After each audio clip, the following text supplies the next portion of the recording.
Have you ever looked at someone and wondered, how do they seem to have it all together? They're not luckier than you. They're not smarter. They're not born into a better life. The difference is control. Control over what they say. Control over what they think. Control over what they feel. And control over how they use what they have. Their time, energy, and money. Let me tell you this. If you can master your mouth, your mind, your mood, and your money, you can master your life. But most people don't. Most people live like passengers, hands off the wheel, just hoping life takes them somewhere good.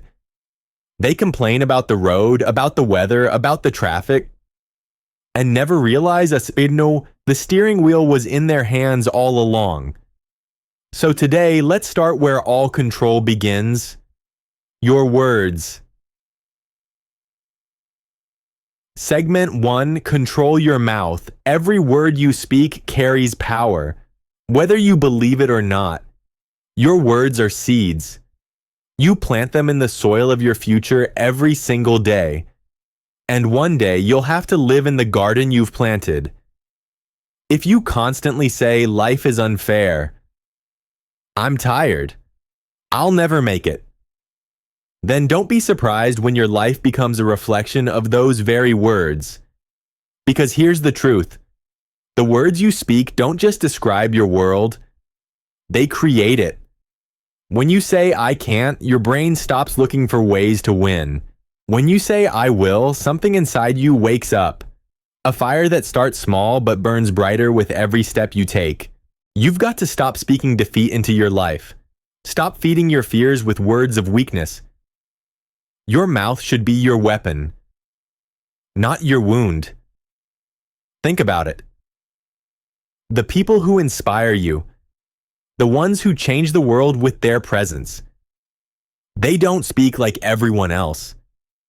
They don't gossip. They don't tear others down. They don't talk about what's missing. They talk about what's possible. That's the kind of power you hold every time you open your mouth.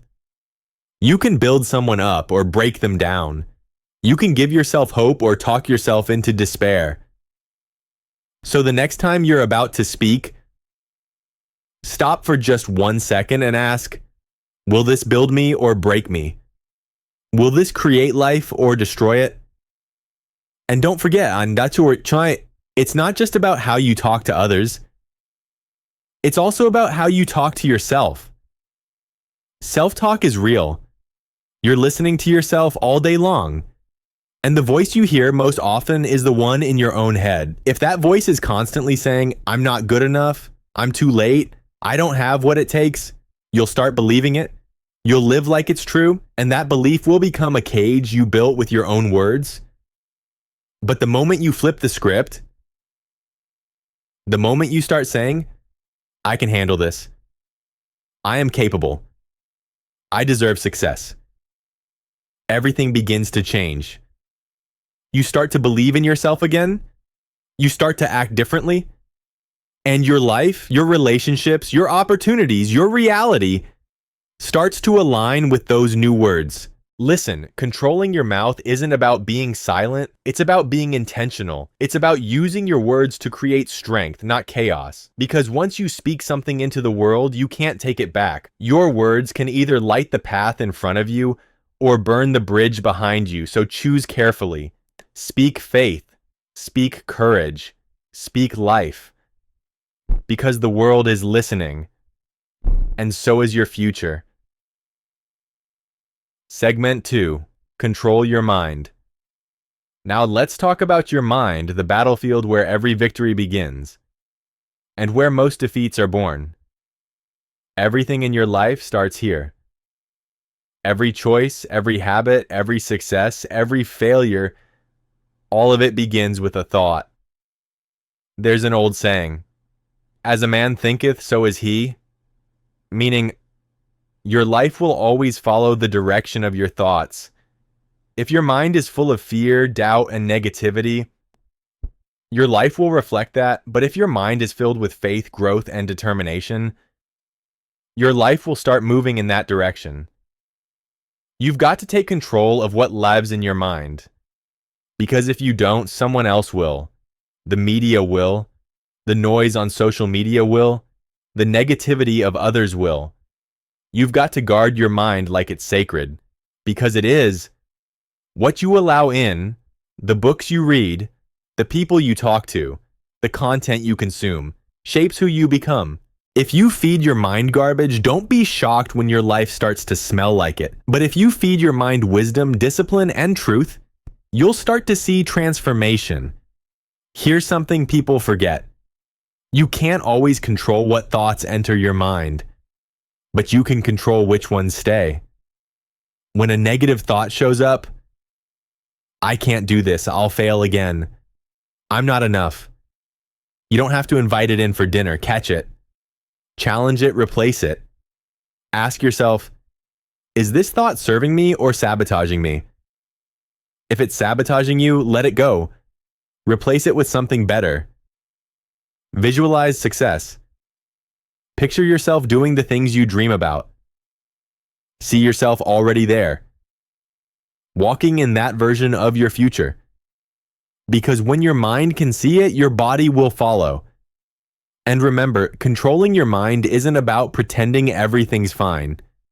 It's about staying grounded when it's not. It's about saying, yes, I'm afraid, but I'm still going forward. It's about training your thoughts to work for you, not against you. So feed your mind like a champion, protect it, strengthen it. Because when you control your mind, you control the direction of your life. Control your mouth. Control your mind. Let's talk about your mood, your emotions, your energy, your inner weather. Because here's the truth. If you don't learn to control your emotions will control you. And when that happens, you stop being the driver of your life and you start being the passenger, reacting to every bump, every storm, every tiny inconvenience that crosses your path. Think about it. How many times has one small thing ruined your entire day? You spilled coffee, you got stuck in traffic, someone said something stupid online, and suddenly your whole mood shifts. You're angry, frustrated, tired, and for the rest of the day, everything feels heavier. That's not life attacking you, that's your emotions running the show. Segment 1, you have more control than you think. Here's what most people never realize. Your mood isn't some mysterious force that just happens to you. It's a choice. One you make again and again, often without even realizing it. You can't control the rain, but you can carry an umbrella. You can't control the storm, but you can decide how you'll sail through it. When life throws something unexpected your way, you can let that emotion take over. Or you can pause, breathe, and choose your response. That's power. And that's what emotional control is. Not ignoring how you feel, but learning how to respond instead of react. Most people live in reaction mode. Someone says something harsh, they snap back. Something doesn't go their way, they shut down. Their emotions dictate every decision, every word, every outcome. But when you step back and when you pause and say, I'm not going to let this one moment define my day, that's when you take back control. That's when you start mastering your emotions instead of being mastered by them. Segment 2. Feelings are real, but they're not facts. Listen, I'm not telling you to ignore your feelings. Anger is real. Sadness is real. Frustration, disappointment, fear. All of it is real. But here's what you've got to remember. Feelings are not facts. Just because you feel like everything's falling apart doesn't mean it actually is. Just because you feel like a failure doesn't mean you are one. Your emotions are valid, but they're not always truthful. Feelings are like waves. They rise, they crash, they fade. You can't stop the waves, but you can learn how to surf. That's what emotional control looks like. It's not pretending the waves don't exist. It's standing strong in the middle of them.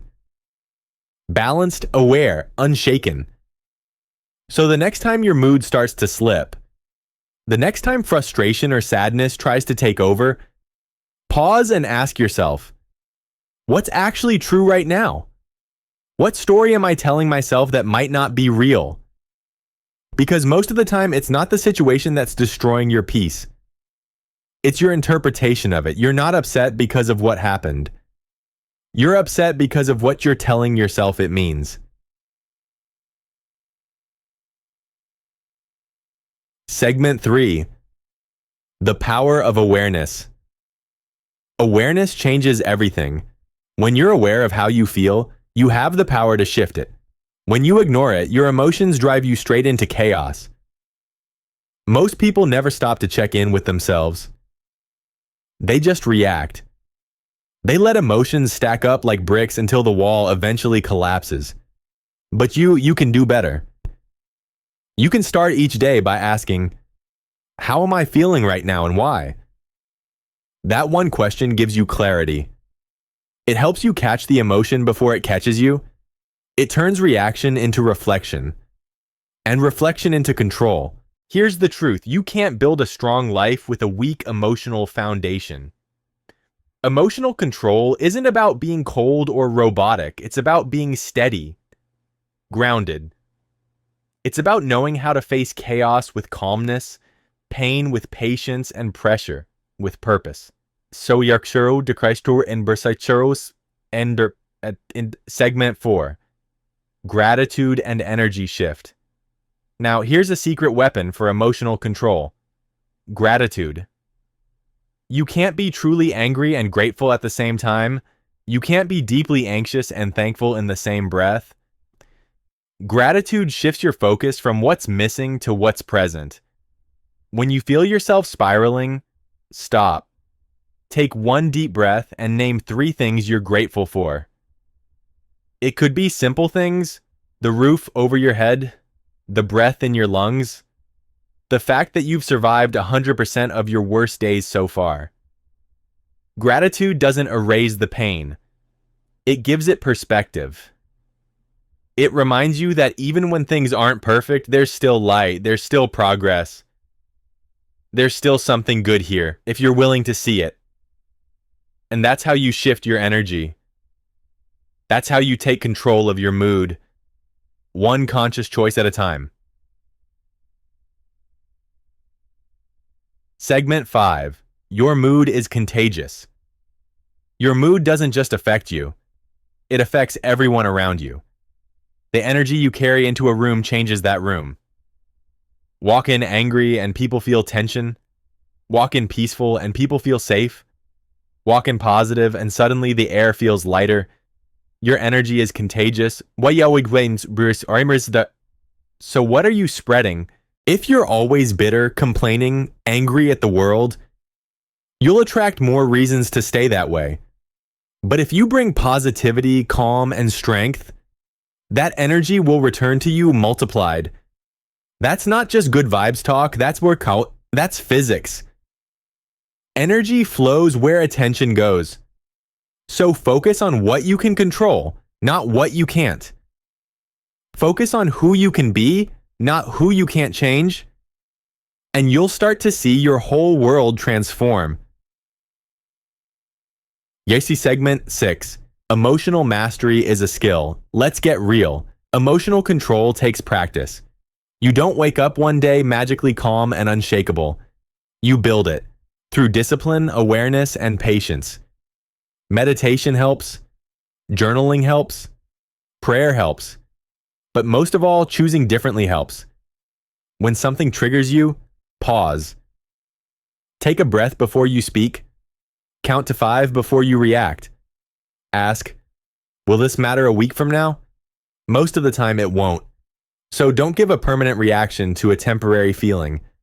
Emotional control doesn't mean you don't care. It means you care so much about your peace that you won't give it away easily. Control your emotions before they control you.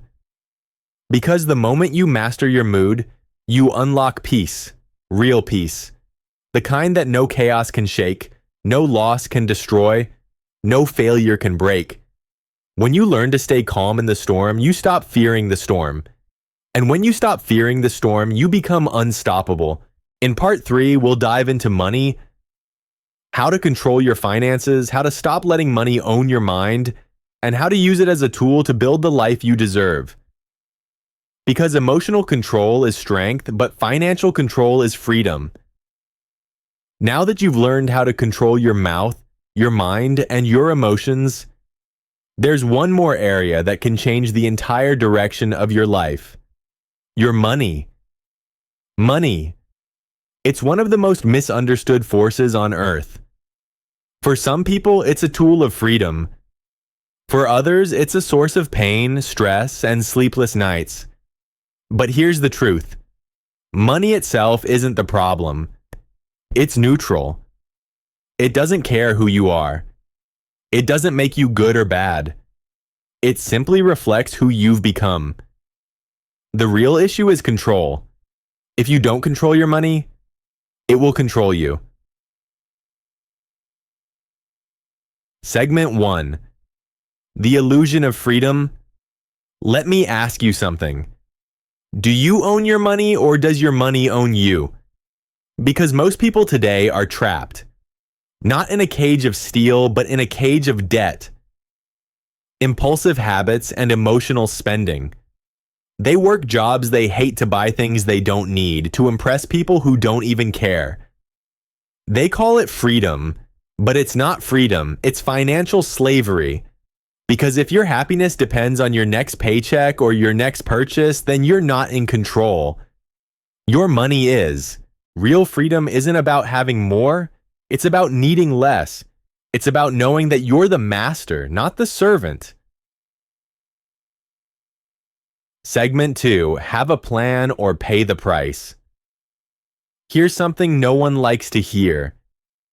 If you don't tell your money where to go, you'll always be wondering where it went. You've got to have a plan, a budget. And no, a budget isn't punishment, it's permission. Permission to take control of your future. Permission to stop living paycheck to paycheck. Permission to breathe again. Budgeting is not restriction, it's direction. It's you saying, I'm the one driving this car. I decide where my money goes. But too many people spend emotionally, not intentionally.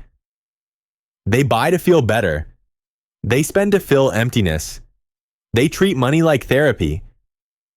And wonder why they stay sick. You can't buy peace of mind.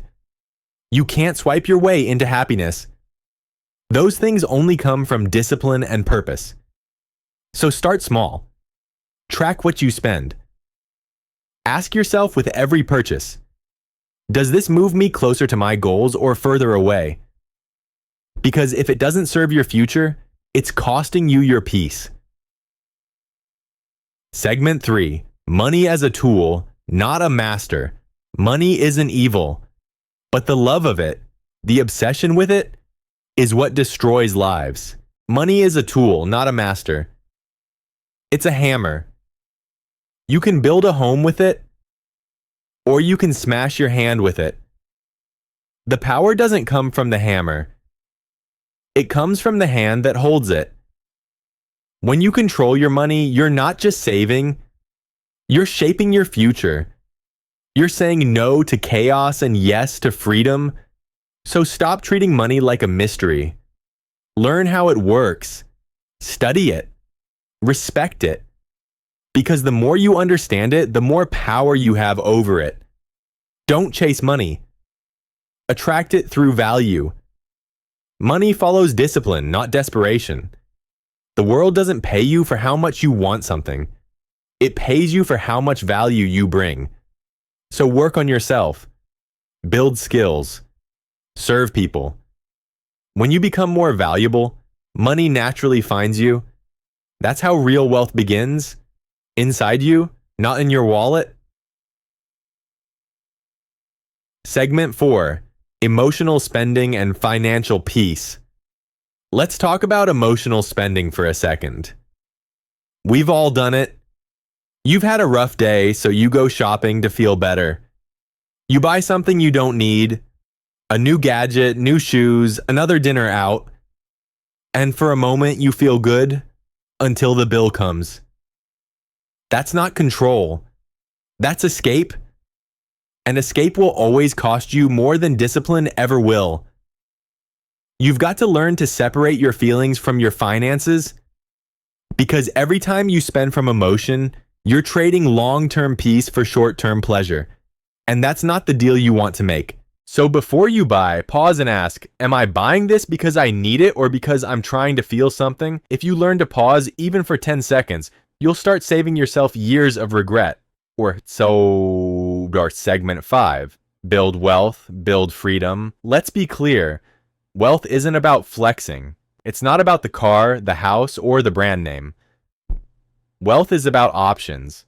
It's about being able to say no when something doesn't align with your values. It's about waking up and knowing you're not trapped. It's about living life on your terms, not money's terms. That's real success. Start building that kind of wealth. Save first. Invest in yourself. Invest in knowledge, in experiences, in growth. Don't wait for someday, because someday never comes for people who keep waiting. You don't need millions to start. You just need discipline. Discipline to save a little. Discipline to say no when everyone else says yes. Discipline to think long-term while others think short-term. That's how freedom is built, one decision at a time. Segment 6. The full circle of control. Now let's bring it all together. Control your mouth, because your words shape your world. Control your mind, because your thoughts design your destiny. Control your mood, because your emotions can build or break your peace. And control your money, because financial freedom gives you choices. You can't control everything that happens in life, but you can control how you respond. And that's where your true power lies. When you take control of these 4 areas, you stop living like a victim. You stop waiting for luck, for miracles, for permission. You start living with purpose. You start building, creating, leading. And when you do that, the world opens up. Opportunities show up. People start to trust you, because control breeds confidence, and when confidence attracts everything you've been chasing. You were never meant to drift through life. You were meant to drive it, to command it, to rise above every storm with strength, focus, and discipline. So stop waiting. Take back your control, your words, your thoughts, your emotions, your money. Because the truth is, you already have everything you need. It's been in your hands this whole time. Now it's time to use it. Control your life, master your future, and build a legacy that no one can take from you.